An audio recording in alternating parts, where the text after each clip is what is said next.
bagaimana caranya kita menghindari deadlock dalam negosiasi. Betul ya Pak Bastian ya?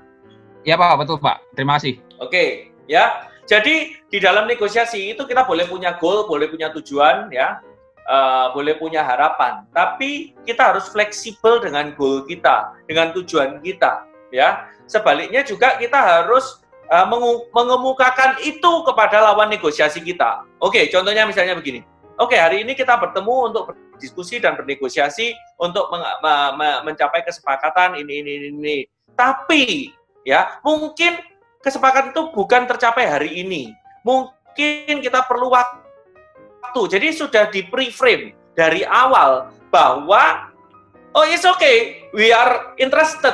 Kita sangat tertarik, kita mau bernegosiasi, kita mau duduk bersama satu meja, tapi nggak harus diputuskan hari ini, saat ini, sekarang juga. Karena itu kadang-kadang juga menjadi salah satu faktor yang membuat deadlock. Karena mereka punya persepsi bahwa, wah kalau nggak tak putusin sekarang, nanti bisa gagal. Dan itu menjadi extra pressure buat kedua negosiator. Jadi kita take off the pressure dulu. Oke? Ya. Jadi kita harus open-ended. Ya. Open-ended maksudnya apa? Kita kasih juga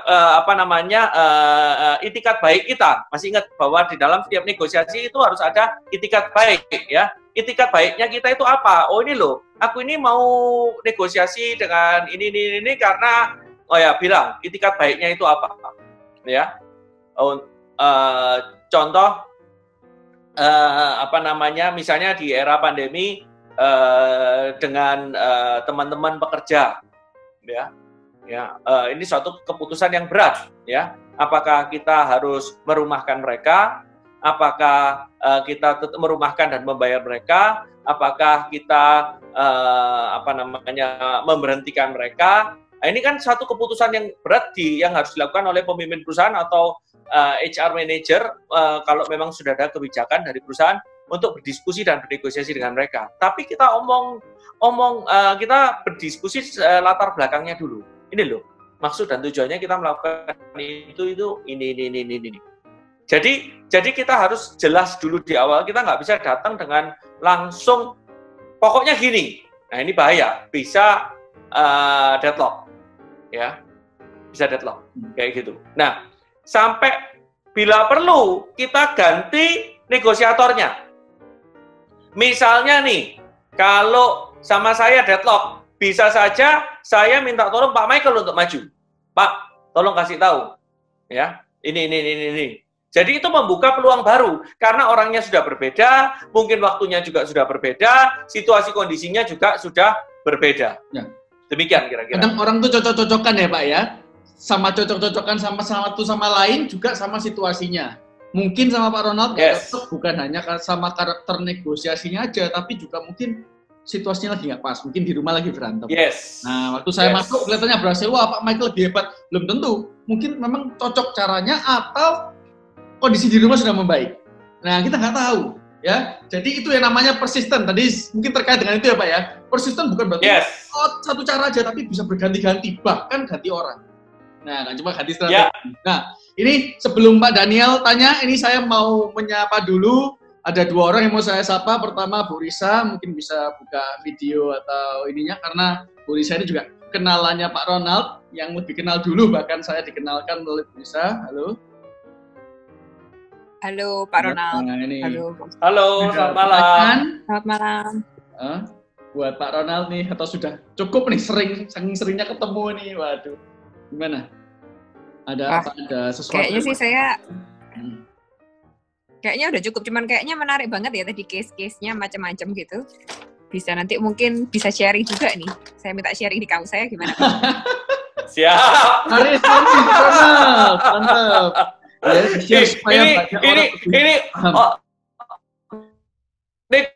negotiation on the spot, langsung ditodong di depan orang banyak. Tidak boleh berkata tidak, Ronald. Jangan terlalu mudah berkata tidak. Wah, jangan mudah. Makan Tuhan. Oke. Ya. Terima kasih Bu Risa. Sama satunya ini Pak Aditama, ya.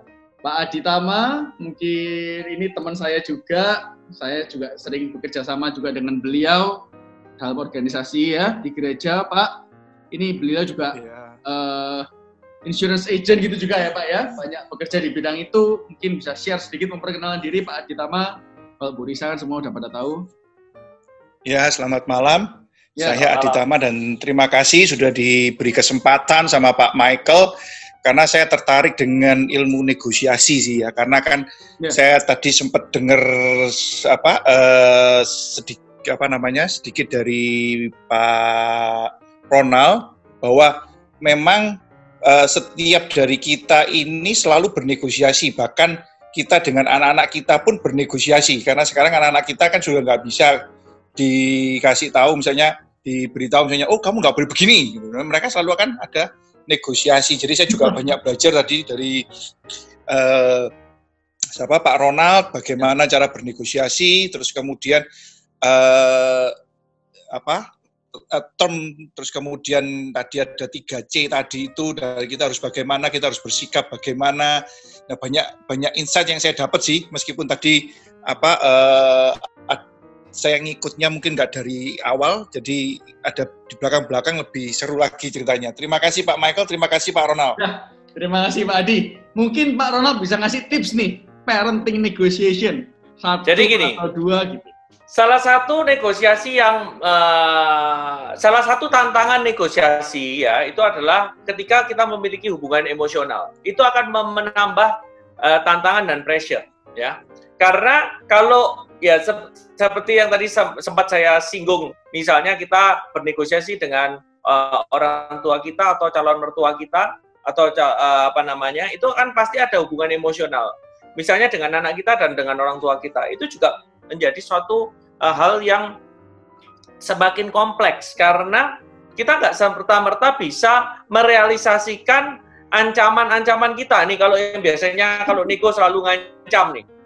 Nah, contohnya misalnya gini, anak nggak mau makan sesuatu atau nggak mau minum obat. Apa yang biasanya orang tua lakukan? Bisa jadi dirayu, kalau nggak berhasil ngerayunya, diancamnya adalah tak bawa ke dokter, tak suntik loh ya. Nah, kan gitu ya. Dan itu menyebabkan trauma gitu ya. Tapi pada kenyataannya kan kita nggak mungkin kalau misalnya cuman ya sakit tenggorokan terus disuntik atau apa disuntik gitu ya. Ancaman-ancaman ini sebetulnya akan menjadi satu trauma. Sebetulnya setiap anak itu adalah negosiator yang baik. Babies are the best negotiator in the world. Ya, sayangnya seiring dengan berjalannya waktu, kita itu mendapatkan perlakuan-perlakuan, kita melihat, kita mendengar, kita merasakan, kita mencium, kita mengecap gitu ya, yang membuat kita itu tanpa sadar membekas di dalam memori kita. Wah, lombok itu pedas, wah durian itu baunya nggak enak dan segala macam gitu ya. Akhirnya itu menjadi kita itu kurang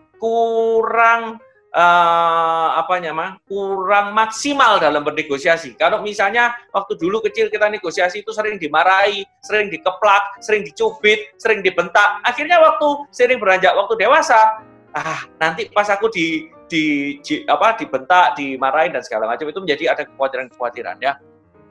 Jadi bagaimana kita bisa bernegosiasi dengan anak itu mungkin kurangin ancaman ya, tapi lebih perbanyak understanding. Ya, mungkin bisa juga di strap itu boleh, dihukum itu boleh, ya. Itu kekuatan kegigihan dan melatih kegigihan anak kita sebetulnya.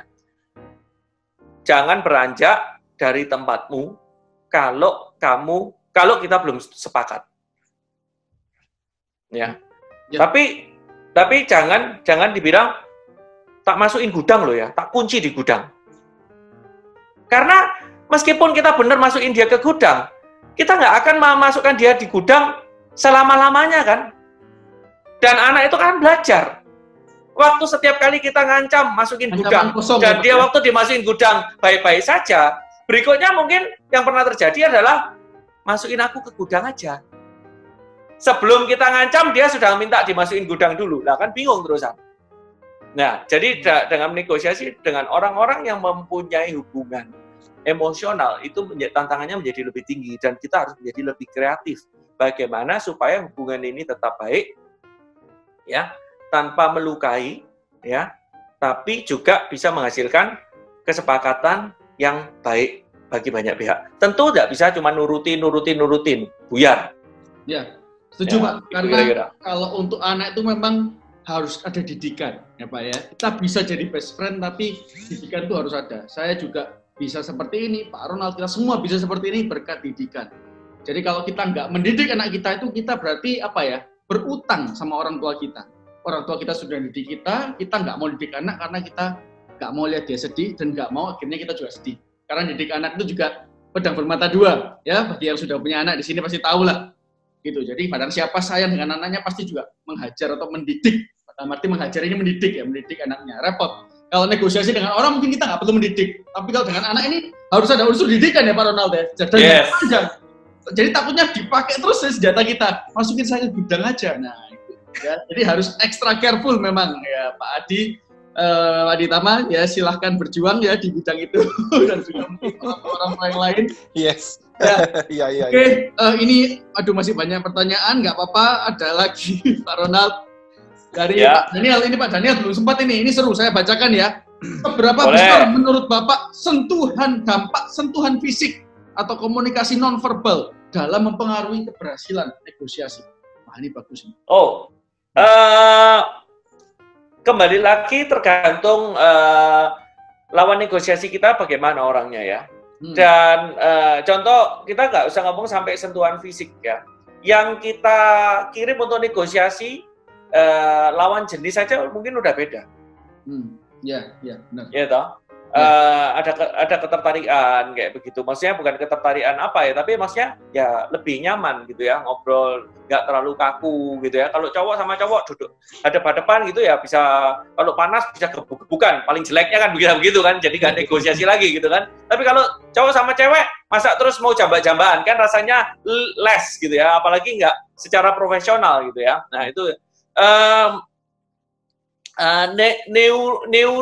neuroscience, jadi pemilihan kata-kata itu juga sangat berpengaruh di dalam mencapai suatu kesepakatan. Bagaimana kita convey, meyakinkan orang lain lawan negosiasi kita dengan pemilihan kata-kata. Kalau kita belajar NLP dan segala macam, itu sangat berpengaruh di dalam negosiasi untuk mencapai sebuah kesepakatan. Kira-kira begitu. Oke. Bukan hanya sentuhan saja ya. Dari pemilihan kata-kata dan segala macam. Ada 2 pertanyaan terakhir Pak, supaya kita batasi aja supaya nggak lama-lama, kasihan Pak Ronaldnya capek ini ya. Jadi ini dari Pak Gideon, izin bertanya Pak Ronald, bagaimana bernegosiasi untuk kesepakatan online? Nah online Pak, semisal nih kalau terlalu senang melihat harga tiket murah, kurang cermat langsung diklik gitu Pak. Nah, nggak taunya pesawatnya mungkin ada transit, one day transit, atau satu tempat transit.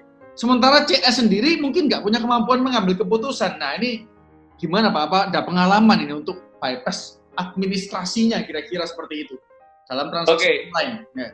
Oke.